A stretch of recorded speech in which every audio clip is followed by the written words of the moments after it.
Hello guys. Talk வளர்க்குறதா இருக்கட்டும், training பண்ணுறதா இருக்கட்டும், எல்லாத்துக்கும் ரொம்ப முக்கியமான 2 விஷயம் வந்து ஃபுட்டும், மெயின்டெனன்ஸும். இதில் நம்ம ட்ரைனிங் சென்டரில் நம்ம ட்ரெயின் பண்ணுறதுக்கோ, இல்லை வந்து டாக் ஹாஸ்டலுக்கோ, வளர்க்குறக்கோ என்ன ஃபுட்டு நம்ம யூஸ் பண்ணுறோம், எப்படி யூஸ் பண்ணுறோம், எவ்வளோ கொடுக்குறோம் அப்படிங்கிறத இந்த வீடியோவில் ஃபுல்லாக சொல்கிறேன். ஸோ ஸ்கிப் பண்ணாமல் ஃபுல்லாக பாருங்க. கைஸ், நம்மளோட ட்ரைனிங் சென்டர்ல நம்ம சூஸ் பண்ண ஃபுட்டு பாத்தீங்கன்னா சிக்கன் தான். நம்ம அதிகபட்சமா சிக்கன் தான் கொடுக்குறோம்.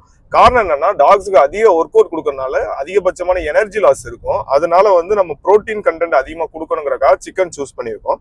சிக்கன் பாத்தீங்கன்னா நம்மளுக்கு மதுரையில இருந்து வருது. 2 நாளைக்கு ஒரு வாட்டி நம்மளுக்கு வந்துடும். ஒரு பேக்ல பாத்தீங்கன்னா 13 பேக்ஸ் இருக்கும், சின்ன சின்ன பாக்கெட்ஸ் இருக்கும். ஒரு பாக்கெட்ல பாத்தீங்கன்னா 2 கிலோ சிக்கன் இருக்கும். ஸோ அது எல்லாமே நம்ம ஃப்ரீசர்ல லோட் பண்ணிடுவோம். லோட் பண்ணிட்டு 2 days ஒன்ஸ் வந்து நம்மளுக்கு கண்டிப்பா காலி ஆயிரும். ஏன்னா எல்லா டாக்ஸுக்கும் நம்ம கொடுக்கணும் அப்படிங்கறதுனால ரொம்ப நாள் ஃப்ரீஸ் பண்றதும் கிடையாது. டாக்ஸுக்கு என்ன தேவைப்படுது, என்ன கொடுக்கணுங்கிறத தெரிஞ்சு கொடுக்கணும். ஸோ நம்மள்ட்ட எனர்ஜி லாஸ் அதிகமா இருக்கும், ஒர்க் அவுட் கொடுப்போங்கிறக்காக சிக்கன் கொடுக்குறோம். அதை வேக வச்சும் கொடுப்போம், ராவாவும் கொடுப்போம். எந்த டாக்ஸுக்கு எப்படி தேவைப்படுதோ அதுக்கேற்ற மாதிரி நம்ம கொடுப்போம். உங்க டாக்ஸுக்கும் அதே தான். ட்ரெயின் பண்றதுக்கும் ஃபீடுன்னு இல்லை, அவங்களுக்கு எது பிடிக்குதோ